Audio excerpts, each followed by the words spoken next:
तो नमस्कार जयराम जी की मेरे महारथियों, दिल खोल करके स्वागत है आप सभी का आज की इस धमाकेदार क्लास में। तो अपने अस्त्र शस्त्र निकालो और शुरू कर दो गणित के साथ महाभारत। तो मेरे प्यारे साथियों, लास्ट क्लास में हमने कुछ क्वेश्चन सॉल्व किए थे, है ना। अब उससे आगे की कहानी शुरू करते हैं भाई, है ना। चलो, तो अगला क्वेश्चन कुछ इस तरीके से आप लोगों के सामने देख पा रहे होंगे। तो इसका सॉल्यूशन हम करते हैं भाई, ठीक है। मैं इधर लिख देता हूँ इसका सॉल्यूशन। और एक अच्छी खबर भी इसके साथ मैं बता दूं, 1-2 दिन बाद हमारी जो क्लासेस होंगी बोर्ड पर स्टार्ट हो जाएंगी, क्योंकि बोर्ड का अरेंजमेंट मैंने कर लिया। बस उसको भाई सेट वेट करना है थोड़ा, है ना। काफ़ी मशक्क़त लगी थी भाई, मुझे सोप वगैरह ढूंढनी पड़ी, दुकानें बहुत सर्च करी मैंने, वहाँ कहीं जा कर के जुगाड़ बनी है ऐसे तैसे। तो अब क्लासेस आपकी शायद 1-2 दिन बाद हो जाएं, है ना। तो अभी 1-2 दिन के लिए मैनेज कर लो। चलो, तो मेरे प्यारे साथियों, सवाल में क्या कह रहा है कि एक पेंडुलम 30 के कोण पर घूमकर, है ना। पेंडुलम घूमता कैसा है वो भी मैं बता दूंगा। 8.8 सेंटीमीटर का चाप बनाता है। कितना? 8.8 सेंटीमीटर का चाप बनाता है। पेंडुलम की लंबाई ज्ञात कीजिए, है ना। 8.8 सेंटीमीटर का चाप बनाता है, तो पेंडुलम की लंबाई ज्ञात कीजिए। देखो बड़े ध्यान से समझना भाई, है ना। पहले तो पेंडुलम बनाते, देखो किसी भी कील वगैरह से, किसी रस्सी या धागे से एक भारी सा ऑब्जेक्ट टंगा रहता है कुछ इस तरीके से, है ना, जिसको नाम दिया जाता है क्या? पेंडुलम। अब वो क्या करता है, जैसे कि मान लो मैंने इसको खींच करके मैं यहाँ ले गया और यहाँ से मैंने इसको छोड़ा, यहाँ से मैंने इसको छोड़ा, तो ये ऐसे ही जाएगा, इधर भी इतना ही जाएगा, इधर भी कितना जाएगा, लगभग इतना ही जाएगा। और यहाँ से फिर वापस आएगा यहाँ, फिर ऐसे ऐसे ऐसे पेंडुलम ऐसे गति करता है। कैसे गति करता है? ऐसे घूमता रहता है पेंडुलम, बस यूँ टिक टिक टिक टिक टिक टिक ऐसे घूमता रहता है। इसे ही पेंडुलम कहते हैं। तो क्या कह रहा है ये एक पेंडुलम 30 कोण पर घूमकर, अब भाई साहब कितना घूम रहा है ये, मान लो यहाँ से यहाँ तक का कितना है ये, कितना है ये कि 30 है। कितना है कि हाथ भी नहीं चल पाता भाई ढंग से, देखो लाइन कहाँ आके मिली है ना। कुछ इसी तरीके से बैठना पड़ता है।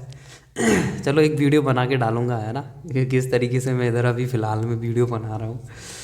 ठीक है भाई, देखो तो एक पेंडुलम 30 के कोण पर इस तरीके से घूम करके 8.8 सेंटीमीटर चाप बनाता है। कितना चाप बना रहा है ये? इसे चाप कहेंगे भाई। ये लंबाई बता रहा है चाप की कितनी है कि 8.8 सेंटीमीटर, 8.8 सेंटीमीटर चाप की लंबाई है, ठीक है भाई।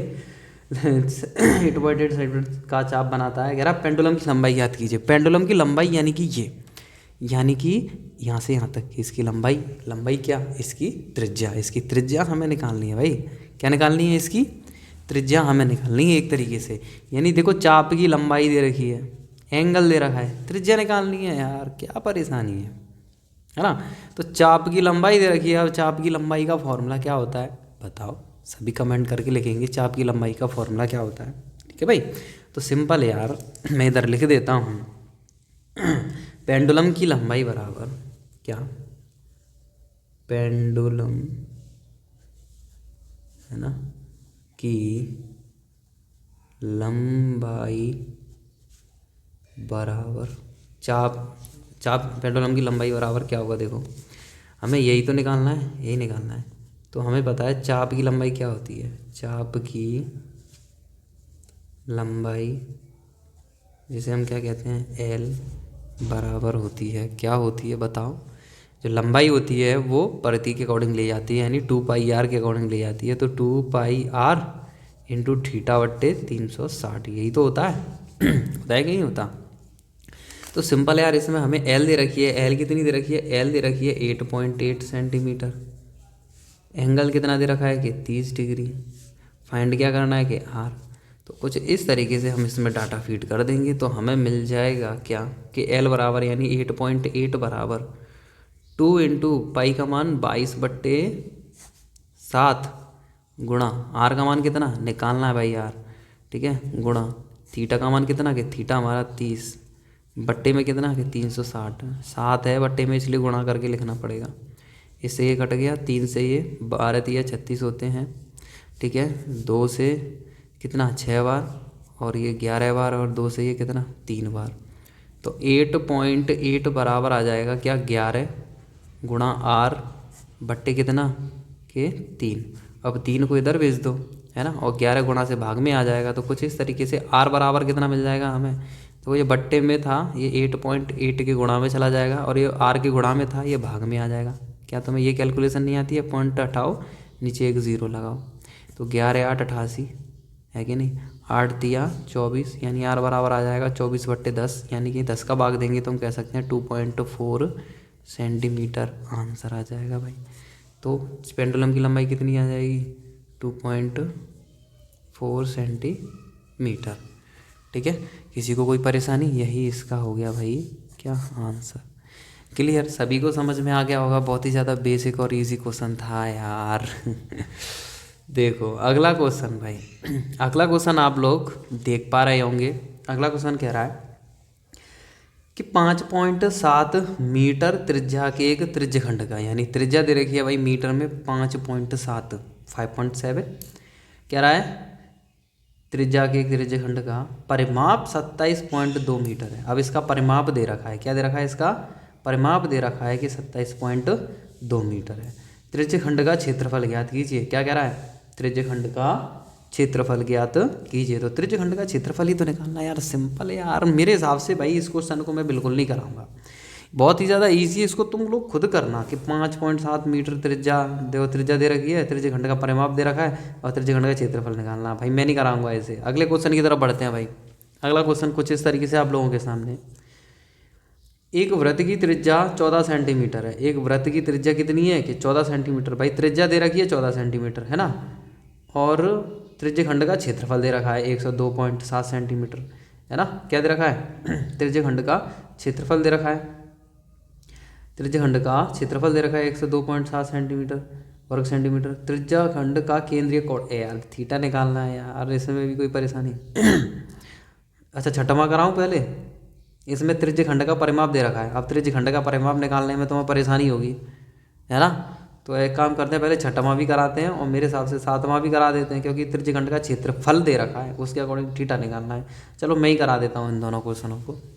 काम का फिर घबराओगे, कहोगे कि भैया हमारी सुनते नहीं हो आप बिल्कुल भी, है ना। देखो सॉल्यूशन, सॉल्यूशन तो सॉल्यूशन देखिए भाई, तो सॉल्यूशन देखो क्या कह रहा है कि 5.7 मीटर त्रिज्या के एक त्रिज्यखंड का परिमाप। भाई त्रिज्यखंड कैसा होता है? अरे यार त्रिज्यखंड ऐसा ही तो होता है, ये गया, ये गया और ये गया, यही तो त्रिज्यखंड है कि नहीं। त्रिज्यखंड का परिमाप 27.2 मीटर है, यानी कि त्रिज्यखंड का परिमाप क्या है? यानी कि आर त्रिज्या है, आर त्रिज्या है, ये प्लस ये एल, है ना, इन तीनों का योगफल, इन तीनों का योगफल कितना दे रखा? 27.2 मीटर, है ना, इसलिए मुझे कराना पड़ा भाई, है ना। त्रिज्यखंड का परिमाप 27.2 है। त्रिज्यखंड का परिमाप कितना है? 27.2 है, यानी कि त्रिज्या प्लस एल कितना दे रखा है कि 27.2 दे रखा है। ठीक है, और कह रहा है यदि त्रिज्या 5.7 मीटर है, भाई इसकी त्रिज्या भी तो कितनी दे रखी है? त्रिज्या दे रखी है कितनी? 5.7 मीटर, 5.7 मीटर इसकी त्रिज्या है। तब यहाँ आर की जगह मान रख सकते हैं। तो त्रिज्यखंड का क्षेत्रफल ज्ञात कीजिए। तो क्या निकालना है? त्रिज्यखंड का क्षेत्रफल, यानी एरिया हमें निकालना है। एरिया क्या होगा? ठीक है भाई, इसका एरिया क्या होगा वो हमें निकालना है। कोई परेशानी नहीं होनी चाहिए भाई। तो मेरे प्यारे साथियों, त्रिज्या ये इसमें पुट कर देंगे, त्रिज्या इसमें पुट कर देंगे, तो एल का मान कितना मिल जाएगा? तो 5.7 प्लस के 5.7। एक काम करने से फर्स्ट कह देते हैं, इसे सेकंड कह देते हैं। यहाँ लिखेंगे आर का मान, समीकरण फर्स्ट में रखने पर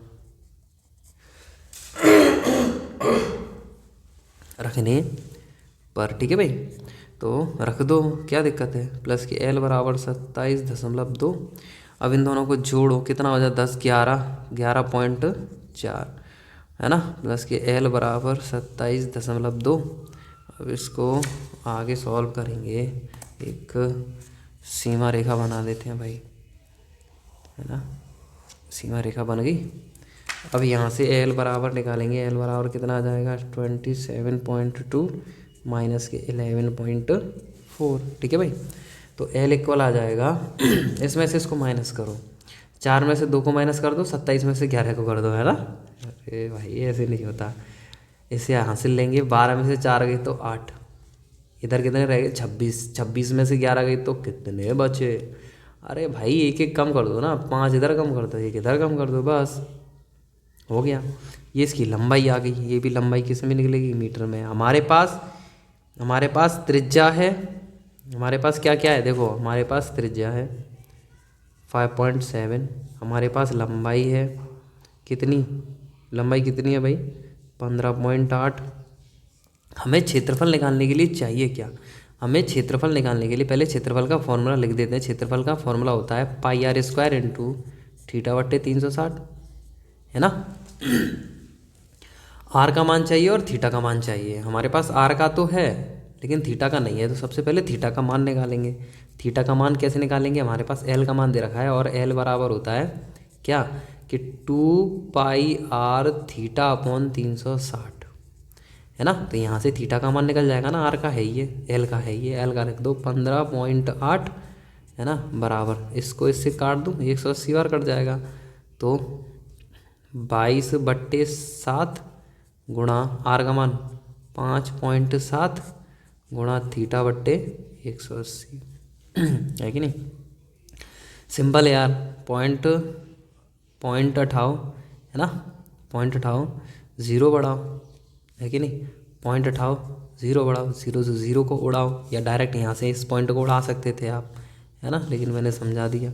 तो 158 इंटू 7 इंटू 180, भाग वाले सारे इसके गुणा में और गुणा वाले सारे के सारे इसके भाग में, 22 गुणा 57 बराबर क्या बचा, थीटा। भाई यही तो निकालना था। अब चाहो तो इसको सॉल्व कर लो या इसकी जगह डायरेक्ट थीटा की जगह इसको पुट कर दो। मेरे हिसाब से तो पुट कर देंगे तो 360 से कुछ कट वट जाएगा भाई, इससे भी कट जाएगा, पुट कर देते हैं। एरिया निकालना था तो ए बराबर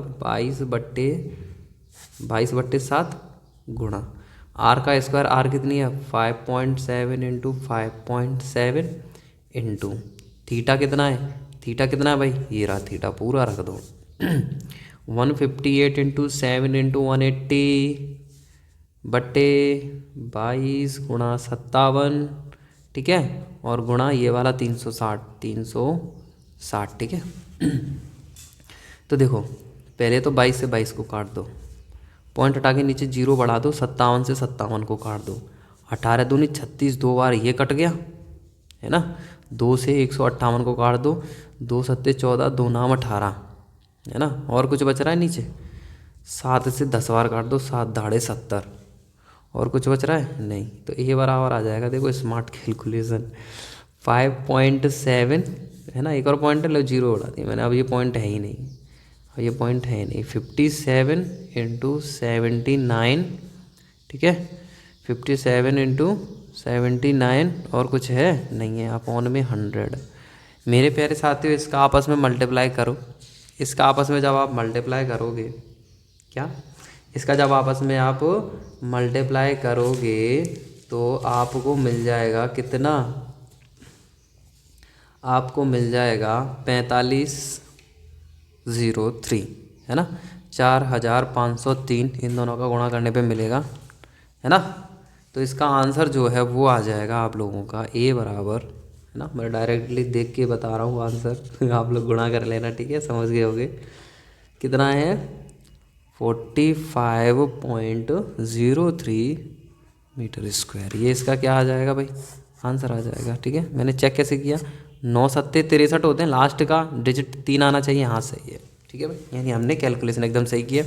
पॉइंट 2 स्थानों से पहले होगा, पॉइंट 2 स्थानों से पहले, बिल्कुल सही है, कोई गलती नहीं है। तो मेरे प्यारे साथियों उम्मीद करता हूँ ये क्वेश्चन आप लोगों की समझ में आ गया होगा। में ऐसे बढ़ते हैं क्वेश्चन नंबर 7 की तरफ। तो क्वेश्चन नंबर 7 क्या कह रहा है वो भी देख लो भाई। तो मेरे प्यारे साथियों अगले क्वेश्चन का सॉल्यूशन कुछ इस तरीके से, और अगला क्वेश्चन आपके सामने क्या कह रहा है कि एक वृत्त की त्रिज्या 14 सेंटीमीटर है। ठीक है भाई, एक वृत्त है उसकी त्रिज्या 14 सेंटीमीटर है और एक त्रिज्यखंड का क्षेत्रफल, और उसमें त्रिज्यखंड बना हुआ है जिसका क्षेत्रफल ए दे रखा है। त्रिज्यखंड का केंद्रीय कोण ज्ञात करना है। देखो भाई सिंपल क्वेश्चन है, मैं आपको समझा दे रहा हूँ, करना आप लोगों को है ना। एक वृत्त है, एक वृत्त की त्रिज्या 14 सेंटीमीटर है, तो इसकी जो त्रिज्या है ना आर, ये कितनी है कि 14 सेंटीमीटर, यानी कि आर दे रखी है 14 सेंटीमीटर। और क्या कह रहा है, और ये कह रहा है कि त्रिज्यखंड का क्षेत्रफल 102.7 है। मान लो एक त्रिज्या ये रही है, ये भी 14 सेंटीमीटर की होगी, ये कोई थीटा रहा होगा। इसका जो एरिया दे रखा है ना पूरा, ये जो एरिया दे रखा है पूरा, ये ए कितना दे रखा है 102.7 है ना स्क्वायर सेंटीमीटर। ठीक है भाई, तो ये कह रहा है अगर ए ये है तो थीटा क्या रहा होगा। मेरे प्यारे साथियों, जो चीज़ दे रखी होती है ना, अगर एरिया दे रखा है तो एरिया बराबर फॉर्मूला रखो, अगर लंबाई दे रखी है चाप की तो चाप बराबर फॉर्मूला रखो। इस तरीके से परिधि दे रखी है तो परिधि बराबर फॉर्मूला रखा करो। तो जो दे रखा है उसके बराबर फॉर्मूला रख लिया करो, इजीली हो जाता है। तो हमें क्या दे रखा है, ए दे रखा है, तो ए बराबर फॉर्मूला होता है एरिया बराबर पाई आर स्क्वायर थीटा बट्टे 360। तो मेरे प्यारे साथियों ए है, ए की जगह ए का मान रख देना, आर की जगह आर का मान रख देना, बस पाई का मान 22/7 रख देना, बस थीटा का मान ही तो निकालना है। क्या तुम नहीं निकाल पाओगे? बहुत ही इजी तरीके से आप लोग निकाल पाओगे। तो मेरे प्यारे साथियों ये क्वेश्चन भी हमारा समाप्त होता है। इसको मैं नहीं कराऊंगा, इसको आप खुद करना क्योंकि सिंपल है। अब ऐसे ही कराते रहे तो क्लासेस बहुत लंबी हो जाएंगी। ठीक है भाई, और लंबी क्लासेस हमें करनी नहीं है इतनी, है ना। तो मेरे प्यारे साथियों अब इससे आगे कुछ क्वेश्चंस हैं जो मैं आपके लिए स्क्रीन पर लगा दूंगा, आप लोगों को इनको घर से करके देखना है। पहले नहीं आएंगे तो मैं बता ही दूंगा, है ना। और एक इंतज़ार कीजिए, 1-2 दिन के बाद हमारी बोर्ड पे क्लासेस स्टार्ट हो जाएंगी। मैं तो सोच रहा था कहीं हमारी सीट ख़त्म ना हो जाए फिर मुझे दोबारा सीट लेनी पड़ती। चलो बोर्ड का अरेंजमेंट हो ही गया आखिरकार। तो मिलते हैं अगली क्लास में, शायद अगली क्लास बोर्ड पे हो जाए। मैं कोशिश पूरी करूँगा जल्दी से जल्दी सेटअप तैयार करने की। तो आप लोग भी भाई रेडी रहना, है ना। कुछ क्वेश्चंस मैंने दे दिए, आप घर से करना मैनेज, मैं भी कर रहा हूँ इधर, है ना। तो मिलते हैं अगली क्लास में, तब तक के लिए हंसते रहिए, मुस्कुराते रहिए, गाते रहिए, नाचते रहिए, कूदते रहिए, फुदकते रहिए, खाते पीते रहिए, आनंद लेते रहिए, मस्त रहिए, घर पे रहिए, व्यस्त रहिए।